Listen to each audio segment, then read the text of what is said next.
কালারটা দেখো তো কত সুন্দর কালার এসেছে। আচ্ছা কি বানাচ্ছি চলো শেয়ার করি।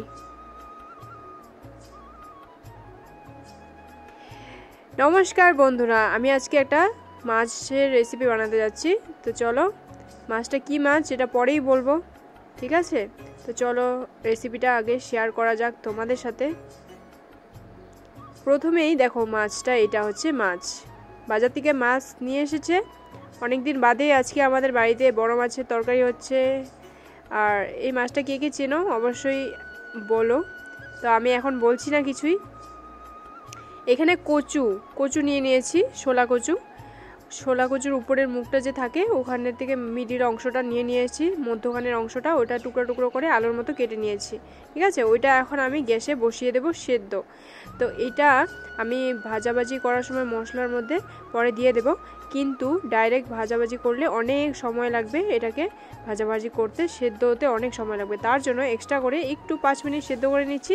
এদিকে মাছগুলো হলুদ লবণ মেখে কিন্তু এখানে বসিয়ে দিচ্ছি কড়াইয়ের মধ্যে, তেল গরম করে। একদম মাছগুলো কিন্তু ভাজা হয়ে যাচ্ছে প্রায়। আর মাছও আজকে ছিল প্রায় অনেকগুলো মাছ। এই মাছটা খেতে কিন্তু আমি খুব ভালোবাসি। তোমরা কে কে ভালোবাসো?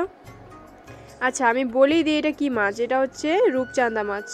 তো অনেকের ফেভারিট নাও হতে পারে, কিন্তু আমার কাছে অনেক ফেভারিট মাছটা। যেহেতু আমি মাছের তেল যেটা হয় না, এই মাছের পিসগুলো যেগুলো পাঙ্কাস মাছ বলো, মানে তেল জাতীয় মাছগুলো আমাকে ভীষণ ভালো লাগে।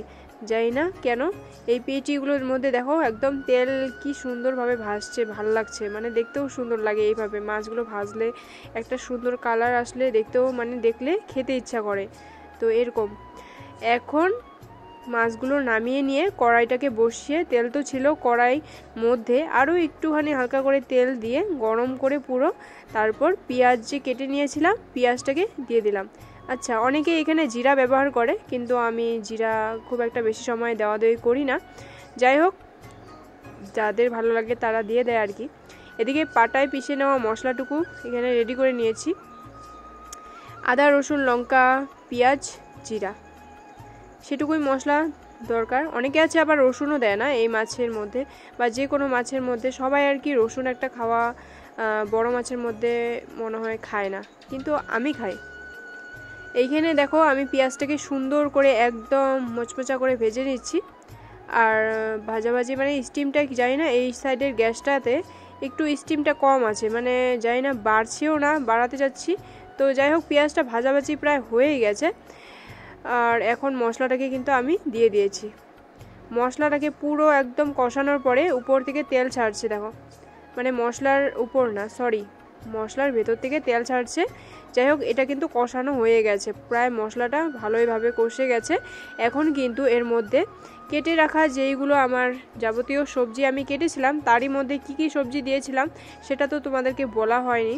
তো এইখানে আমার আছে হচ্ছে ভোল, বাজার থেকে নিয়ে আসা হয়েছে একটু আগেই, ভোল নিয়ে আসা হয়েছে। তো ভোল আর আলু বর্তমান দিয়ে দিলাম। তার উপরে দেখো আমি একটু লঙ্কার গুঁড়ো মানে দেওয়ার জন্য আমি নিয়েছিলাম, কিন্তু অনেকটাই বেশি হয়ে গেছে, তার জন্য অল্প উঠিয়ে রাখলাম।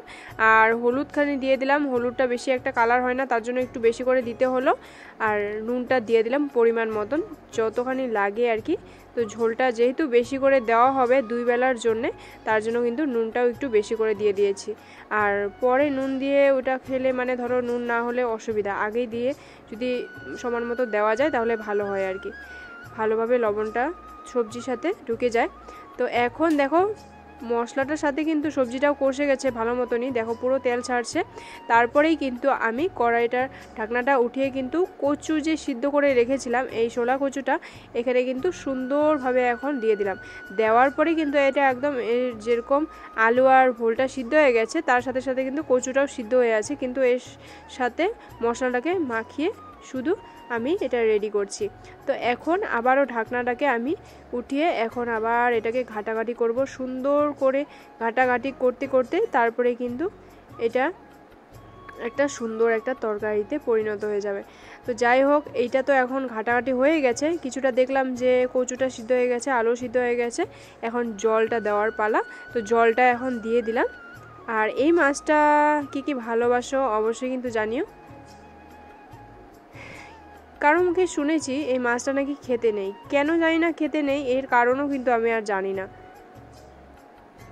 অনেকেই আছে যে ডাক্তারে অনেক কিছু খেতে মানা করে, কিন্তু দেখো মানুষের মুখ কি আর আটকানো যায় বলো তো? যেটা যার ভালো লাগে সে তো আর মুখটাকে আটকে রাখতে পারে না, তো খেতে ইচ্ছে করলে খায় আর কি, অল্প হলেও খেতে ইচ্ছে করলেও ওটা খেয়েই নেয়। তো দারুণ একটা কালার চলে এসেছে আমার তরকারির মধ্যে, খুব সুন্দর একটা কালার, দেখো দেখলেই একদম মন ভরে যায়। তো চলো ভিডিওটা কেমন লাগলো অবশ্যই জানিও। টাটা।